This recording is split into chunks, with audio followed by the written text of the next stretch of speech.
Processing. Okay, here we go.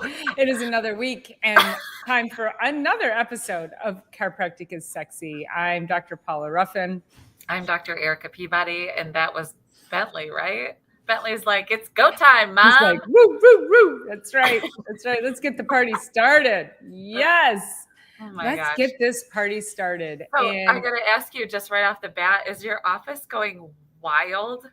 Our office is off the charts this week. Like crazy. People are they're like getting after it with their health. They're getting after it with their, yeah. It's like, she's like, knock it off. Okay, let's see if we can do this without the barking. No, but it's getting wild. It's very buzzy. I mean, obviously the school has started, but we've had a week of kind of cooler temperatures and everyone's like, oh my gosh, I am way slacked over the summer. I got to get things really back on track, which is natural human. I wish people wouldn't do that, but here we are. Well, it's always back to school, always gets busier. And when I started looking at this, this topic for us, I was blown away at how, which also explains the influx of business, at how the younger folk are seeking out chiropractors more for prevention than they are waiting until their 40s and 50s when there's something catastrophic or they have neck and back pain. And I was like, this is really, really fascinating. And so I think there's part of that, and that, you have younger generations who are looking more for preventing this. We're calling it the Dowager's hump. This is that hump on the back of your neck. We get patients that come in and they're like, what is that? I don't want that. And so we're going to unpack what that is and why people have it. But I think, yes, speaking exactly to that, just getting an influx of people who are like, I just don't want to wait. And then I have the other side of that too, where I have a lot of people coming in for nutrition who are like, I'm tired of feeling like crap and I'm tired of being told that nothing's wrong and I need help.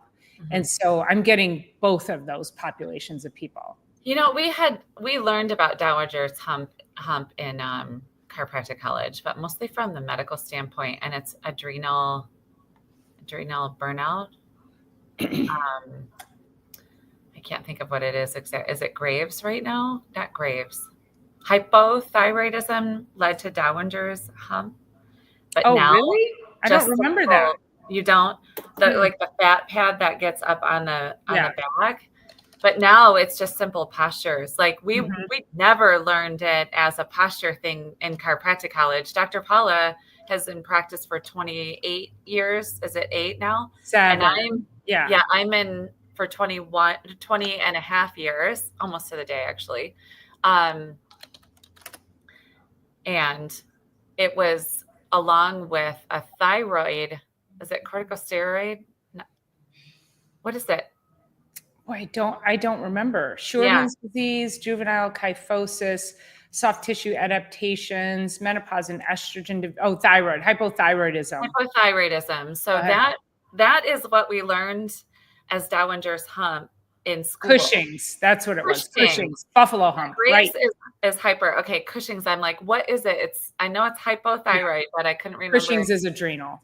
Yep. So that develops this, but it develops like this big tissue on the back side of the thoracic spine that we are simply seeing.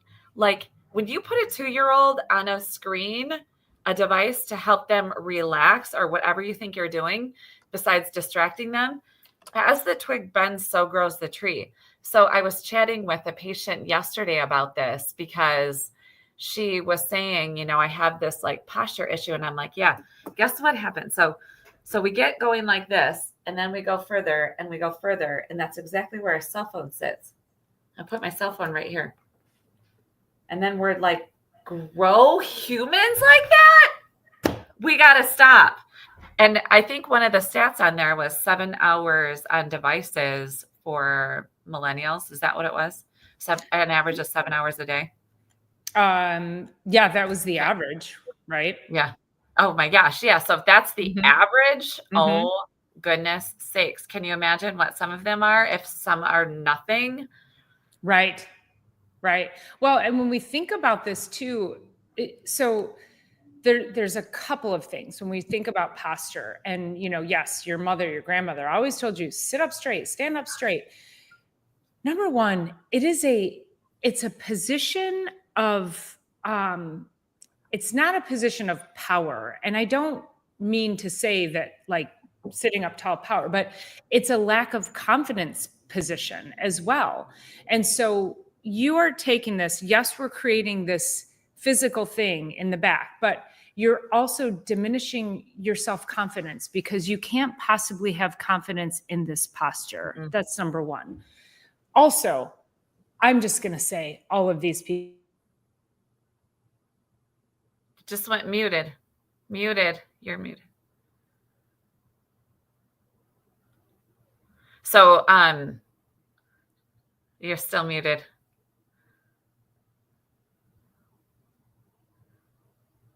You're still muted. So anyway, there's actual like the microphone cross button is on. There you Here we go. go. Here we go. Okay. That was weird. That Okay. was weird. Okay. Okay. So we have the physical act of just bending constantly, forming a C with our bodies, and then we get this physical hump, and it's also very inflamed. I know Dr. Eric and I, when we palpate, and I'll be like, boy, it feels like there's a water balloon there, and that's inflammation. The body is trying to fix something through inflammation, but then that slouching, you can't have confidence in this position. Mm-mm. You also are squeezing all of your internal organs. So you are cutting off blood flow to your heart, your lungs, your digestive organs. And this is when I was saying I have no scientific evidence to prove, but I think that 100% of people who are just completely arched over like that all day long, the kids, especially in school, they probably all have lung issues, asthma, allergies, digestive issues. They're all struggling from anxiety, which is a gut brain connection issue. And again, if you're doing this, you're cutting off blood flow to the gut, you're preventing proper digestion. So to me, I really was drawn to this topic because we're seeing so much tech neck, but it translates into so many other things in the human body. And it is affecting people in far greater ways than I think they really even recognize. Yeah. Oh, for sure. Well, they say so in one of the extra neurology seminars that I had taken along with the International Chiropractic Pediatric Association, they're talking about this going on with the position of the head coming down, and that every single time we bend our head forward, and there's a reason why this isn't comfortable, is because it swells the brain, and that the simple fact, so if we go into like I'm gonna stand up here for a minute. If we go into this Wonder Woman stance and we lift the sternum by 2 millimeters, it changes the blood chemistry, or I don't want to say blood chemistry because there's a blood brain barrier, but the brain chemistry, the actual neurons and synapses and neurotransmitters, it changes them into, well, first of all, it ignites the parasympathetic. It gets you ready, but it brings the whole system down, and it ignites health and healing and power and strength and readiness. It actually ignites that chemistry wise with the neurotransmitters in the brain. Just by taking the sternum, put your finger on your sternum and lift it 2 millimeters. Like, it doesn't take a lot, but imagine taking this really powerful position and dropping that down 2 or 4 or 6 or whatever, more than that. And it changes how the brain is functioning. And one of the statistics is that it goes into like emotional shutdown, and it goes into like this fight or flight and fear and like weakness and fragile and just all of that, like very vulnerable feelings instead of strength and power around your life. And that multiplied by 1 day is significant. Multiply it by 1 week is more, 1 month, 1 year, 5 years, 10 years. And you got yourself some real issues. And it's not to take lightly. And nobody is really in the schools teaching this. Well, and you look at, again, the number of teenagers that I've seen in my practice, the number of adults with anxiety, but the number of teenagers is, there is close to 100% of every teenager that walks through my door is struggling with some kind of anxiety, depression. And the problem with that is that and then I watch their posture, and I'm like, you can't be in a position of confidence and power. You need this blood flow. And to your point about changing the neurotransmitters, like, if you're diminishing everything with this posture, then wouldn't it just make sense that if you just did this? Mm-hmm. And what I don't know is what comes first, the chicken or the egg. That both. You see a group of teenagers sitting around and they're all like this. Who's going to be the first one of them to sit up tall? Mm-hmm. Because the one who sits up tall now feels like the freak because all the friends are slouching, and it's now almost seems normal that all kids and teenagers should slouch. But I know that back in the day, again, sit up straight, but I think it's even worse now. I think they all think that that's normal posture, and then they laugh when you tell them to sit up straight. And that's not good. Like, the parents also need to have much more, a much wider lens on this. And even though, the kids are going to be on tablets for school, they're going to be on their phones, but as a parent, you still have to instill in them that proper posture has a far greater reach for their biological health, for their mental health and well-being, and then for their structural health and well-being. So you don't want to be the old person in the wheelchair, right? We want to be standing tall and talking. I mean, it's a lot. We deal with a lot of humans all day, and it's a lot of the same things, right? So we have a lot of the same conversations, but they're coming to us because they're not feeling good. Their mood is slumped and all of that. But there's a reason why people say I'm in a slump. I'm actually slumped over. Like, it's when you're talking about which comes first, the chicken or the egg, when it means like coming to a group on their cell phones, which comes first, the mood or the posture, or the mood or the posture, or the mood or the posture, or the mood or the posture. And then you get this cycle, and it's a catch-22 on itself towards poor health and towards poor mood and towards poor posture and towards poor human existence, truly. So again, you take it and multiply it by a day, a week, a month, 5 years, 10 years, blah, blah, blah. And you've got some real issues. And as you said, school is on tablets. Kids are given tablets when you start the year. Like, everything's on there. Given phones out of the womb. And we get that, because how else do you communicate in a technology world without that technology in every single student's hands? We understand that. But what that means is, because they're on it for so many hours in the day, it is absolutely, I'm going to stand behind this. I know Dr. Paula would too. It's absolutely inappropriate to be on phones, on video games, and watching TV. Beyond that, maybe tap in with somebody, or with, if you got to complete your homework or whatever, but to sit for another hour, 2 hours, 3 hours, 4 hours on a phone after technology all day, it's, believe us or don't believe us, and I'm telling you where we're headed. It's bad news bears. It's bad news. And, kids are given cell phones around age 8 right now. And I don't know what the average of someone getting cell phones these days. I'd be curious to look that stat up. Is it 8? Is it 10? Is it 12? I know it's by 12 for sure, for the most part. But it's not appropriate. And what did they go back to? Steve Jobs knew how addictive this device is and never gave it to his kids. There's a really great, it's called Irresistible. There's a really, really awesome book called Irresistible, and it talks about the addictions and up to the technology and what it does. But we were also talking the other day with another patient about, she's like, I can't even stand it. It's like devolving my children. They don't know how to look up. They don't know how to have communication.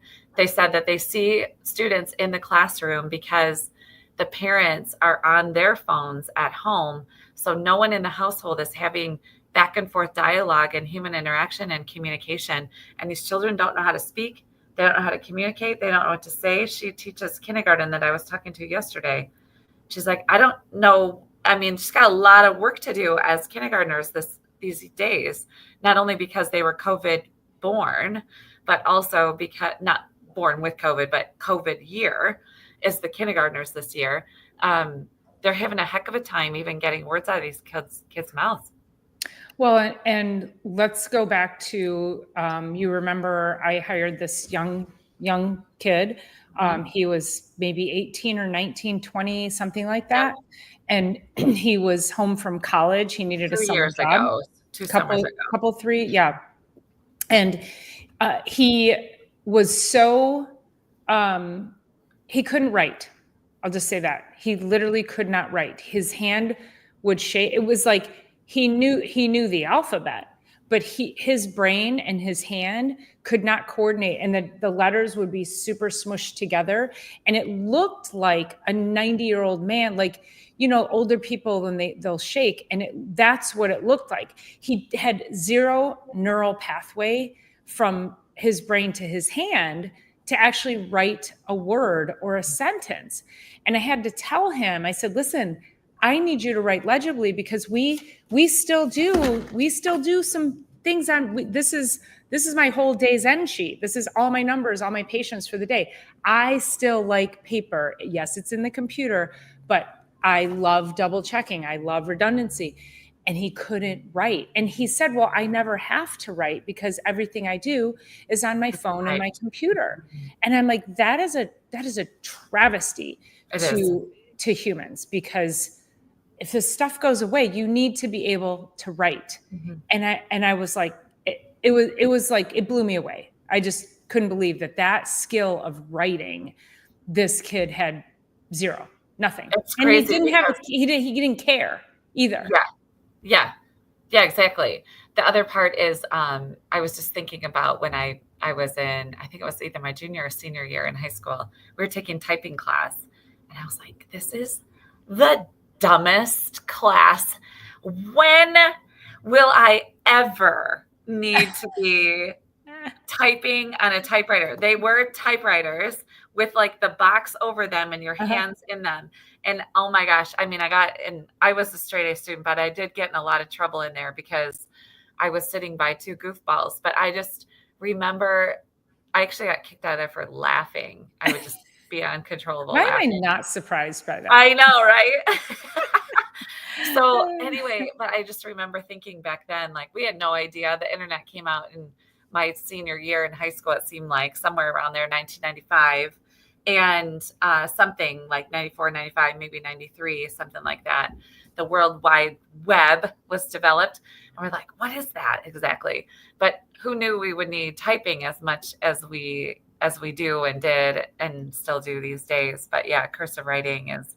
I took typing in 6th and 7th grade, because I actually kept thinking, I was like, you know, when I get to high school, I'm going to have to do papers. So I was like thinking I was going to be typing, you know, and then I got to high school, and I ended up, it was really cool if you could type on the keyboard of the computer, because then we had computers. And I think freshman year I took a typing class, and part of also if you look at old TV shows or, you know, videos of, and I'll just say The Secretary, because that's what it was. It was a woman secretary, and she was always typing. Well, you never saw her like this over the typewriter. You had to work on that typewriter. And this is why we have so much carpal tunnel, so much shoulder tendonitis, so many headaches, because back in the day, you had to do this and then pull the paper, and then there was none of these micro movements, and there was no way you could type because You had to watch what was coming up too. How did they get that? This is a question I may never be able to answer. How did they get delete on a regular typewriter? Like, because you could type and then somehow it would like pull the ink off of it. It had a double ribbon. So there was a correction ribbon, and you hit delete and it would raise it and go back and it would, yeah. That was the bomb when you had correction on your typewriter. You remember we went to the Shinola store shopping last Christmas, and in the store they had a typewriter, and I loved sitting. I kind of want one of those. Not that I'd probably say that and never use it, but yeah. You're right. I mean, if you look back at the secretaries of the day, this is their posture. Yes. They were in their high heels. They had suit coats on, and they're typing, and it's almost like that was probably a workout, but it was only after first writing things out and then typing them up. It would be like, will you type this up? Now it's just like, will you type? Right. Like, anyway, it's interesting. Yeah, but there was no possible way for them to have poor posture. And now, because of the, it's so refined, now we can just, be all slumped over. And the other problem too is that with having to look at a screen is we end up getting, we get intense on the work, and we end up not only slouching, but then migrating our heads towards the screen, and then tension in our shoulders. And, again, it's like holding a bowling ball way out here. Yeah. And I think one of the things too was like this, or somebody in the Adams family was and then you're like, why does and then you wake up the next morning and you go, geez, I slept wrong. Did you? I know. I had a couple of those people in this week, and they're like, oh yes, carbon paper, Lily. Yes. I remember carbon paper too. Okay. Yeah. Lily, you looked back. Dr. Paula already pulled it up on our screen, but you were talking about how somebody in your family broke up with somebody because they were only on technology, which is really what happens. A neighbor of mine in the past told me her daughter broke up with her boyfriend because she could not see a future. He was attached to tech. So this happens for the young people, but it also turns around and then happens now too. I have a friend who's married, and her husband is constantly on his phone. Like, even if I go and visit, it's like, it's just, his phone is there no matter what, even if we're like sitting in the living room together having a conversation, and it's like, wow, what is happening? And then it really goes back to that book, Irresistible, which I need to go back and actually finish. It was talking about the addiction spots in the brain and what it does for addictive chemicals, drugs and such, and heroin in particular is where it started. But that this is literally like grabs that same center of the brain and just sends you down. Like, our bodies are meant to move, and they're meant to be around, and our hormones are developed by movement and stress chemicals, and we evolve that way and build muscle that way and build brain cells that way. And dopamine addiction. I just think about, somebody could go, like, my niece is 15, and we're talking about dating, and she has been on like an ice cream date and like to the tennis courts and that kind of thing downtown, and with this guy. And it's like, you could either be out there making interactions with humans, or you get the same dopamine response by just being on your phone. And that, of course, they're going to choose just being on their phone because of fear of rejection, of what it takes to have interpersonal communication and how much that's lost. And, then people come into our offices. I was just thinking about this, like, people come in and they're in severe discomfort. Some don't necessarily want to be in our office just yet. They just landed here in last ditch effort, and they're grouchy, and they've been grouchy for a long time, and they don't know how to regulate their mood. Their nervous systems are dysregulated because of the pain and discomfort. And then as we start adjusting them, their body, so we talk about this, the spine and the spinal cord is the information superhighway. We start to just open that up, and it literally opens up their life. It opens up their minds. It opens up their ability to process life. It gives them more bandwidth for life. They have actually more bandwidth, which then like usually starts as a smile or a smirk. And then they start socially interacting with us. And then their family life improves, and then their relationships at work improve, and then their health improves, and their bandwidth for wanting to get out and get to the gym improves. And then they get momentum along that line. They get momentum with their food. They get momentum with their friends, their family. And literally, like, we see this over the decades of being in practice, but we see this within, I want to say within 6 visits of a patient starts coming in. They've been in the doldrums of life, not feeling well. 6 visits later, you start to see this sunshine coming from within. And I got to tell you, there's nothing more satisfying than watching that sunshine lighten up their life and the friends and family that live and work and breathe around them. It's magnificent.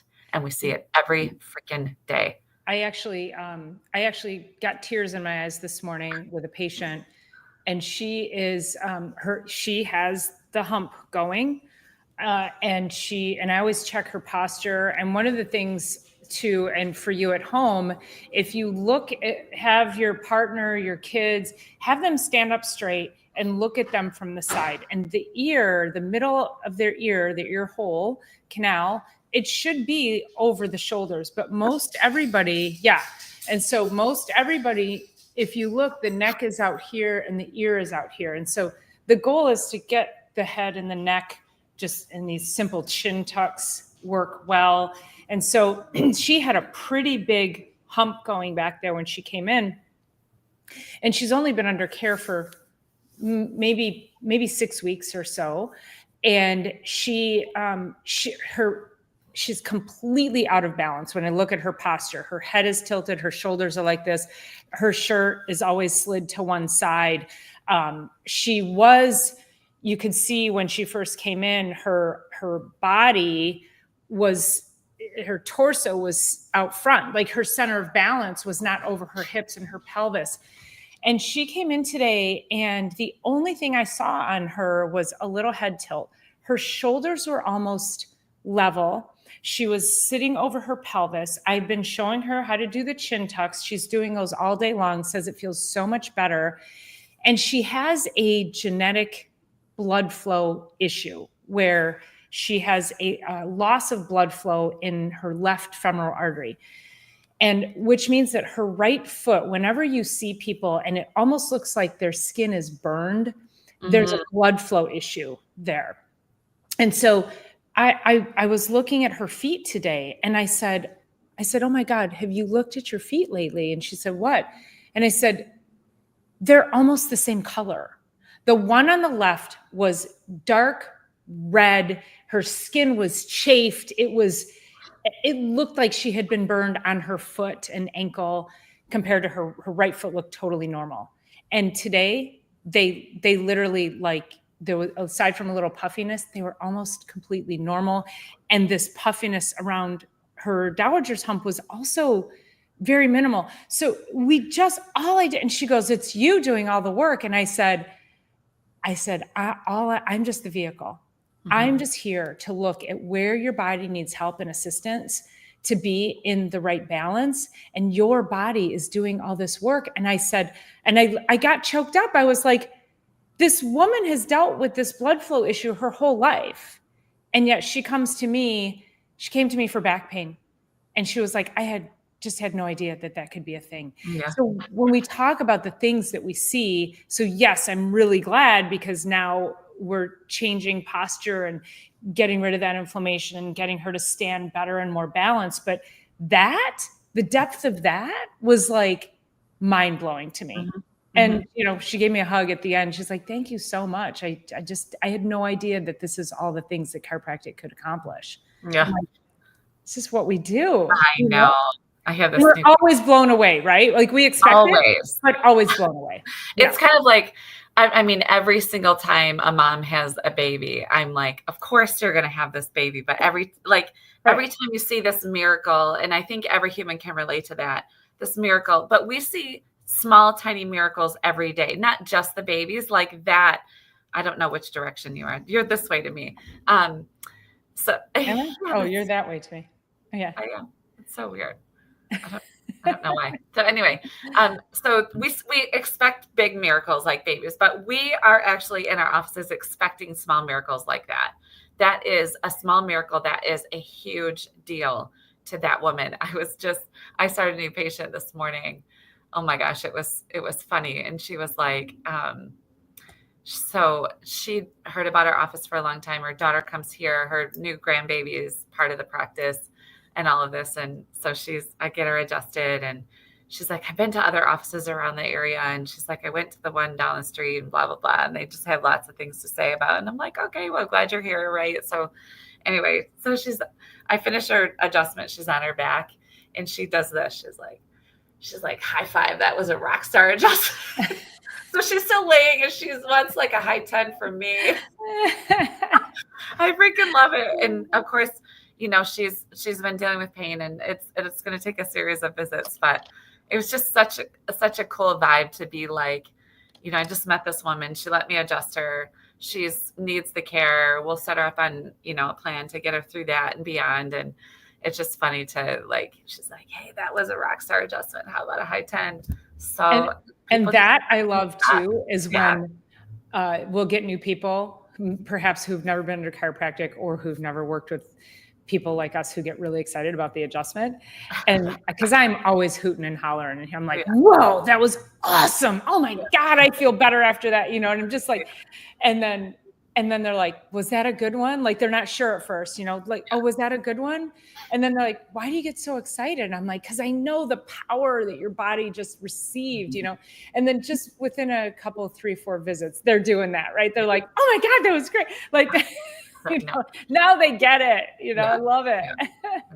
No, it's awesome. It's fun to be doing what we're doing, and also being able to share with you guys. So always thanks for your comments. Thanks for being here, of course, too. So Dr. Erica, your patients are, I feel very, very fortunate.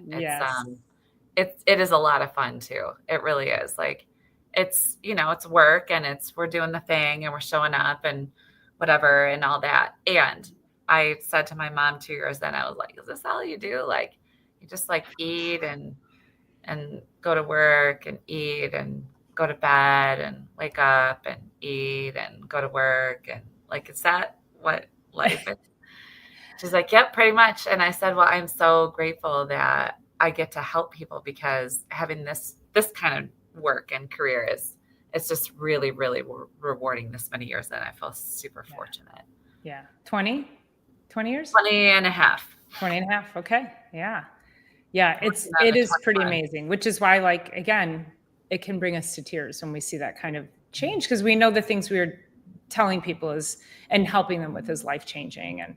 And so I guess maybe in closing, I really would love for you, the listener, the viewer, that if you reach back on your neck and you feel puffiness as if there's a little water balloon there, if you look at your partner and you see that, if you look at them from the side and you see that their head is migrated out forward, and you will see it. Now that we're saying this, you'll start looking at people and you will see it. This is 100% get to a chiropractor, get them to a chiropractor, because if we just talk about how unsightly it is, people hate how it looks. Mm-hmm. And so if we just want to talk about vanity, get to a chiropractor. But if we really want to talk about lifelong, long-term impact and what it's doing neurologically and biochemically to you, get to a chiropractor. We'll do all the things, right? Yeah. So structure equals function. And the better the structure, the better the function. So as you look at that structure, but I was also just thinking about the ergonomics that people are concerned about, like even in an office chair, but also when you even look around and you ask, your friends, like, are you working from home? Do you have a stand-up workstation? Like all those kinds of things. There's a reason why ergonomics are a thing. There's a reason why stand-up desks are becoming more and more popular. There's a reason why treadmill desks are more popular. There's a reason for that. And you want to know the main reason? Your spinal health. That's the reason.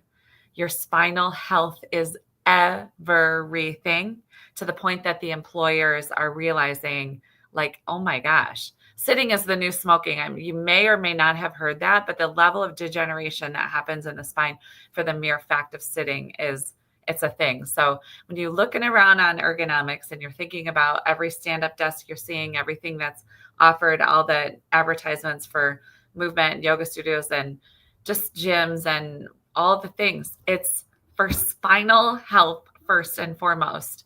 And I was just reading some of the notes, was just, as we're talking about, put kids in a desk, sit them 7 in a row times 3 rows, or what, 5 rows times 5 kids, sit them all day. Come on. No. Come on. And then yell at them for fidgeting. Yell at them for fidgeting because their nervous system is like, get me out of here. Right. Yeah. And why can't you focus while you're sitting there? And one of them was just telling me, they're like, it's like lining them up in a jail, and they're not allowed to do what humans are meant to do, which is move. So yeah, anyway, just kind of all of these things, all of the alternatives and things that are being created is. And it is self-induced. So we have to really be mindful of, thank you so much, Patrick. That's so sweet. We do have to be really mindful that we are surrounded by technology. We can't get away from technology. When you're on your phone and you're doing this, and then again, you wake up the next morning, you say, I just slept wrong. No, it was because you're like this. And all the structures back there are really irritated and they are screaming at you to not do this. So please be mindful and please be aware. And especially, let's help your children grow up tall and strong. And think about, imagine yourself being the old secretary from the 60s, 70s, and 80s, where you had to sit and you had to sit up tall and you had to pay attention and you could not slouch, or else you were going to like smudge your paper or something. So I think we have to kind of go back to that, right? Yeah. But just paying attention more to your posture, more for not even just for the aesthetic, but for all the other things. Yeah. I was noticing how much right now, if I am texting, I'm holding the phone up and then I'm using the voice to text, and I'm just I'm no longer looking down. Like, I've really progressed to that for somewhat for that reason. So love you guys. Thank you so much for being here and all the comments, and for Patrick and Silly Lily, you're always here. And it's all about the biology. Oh, I'm going to sneeze. Bless you. Bless you. Oh my goodness. Okay. So I guess with that, if you are new here, please don't forget to subscribe to our channels, all of them. And if you've been here before, we are super grateful for you always tuning in and listening to us. And with that, we will be here next Thursday just for you on another episode of Chiropractic is Sexy. And please let us know if there's any topics that we haven't covered.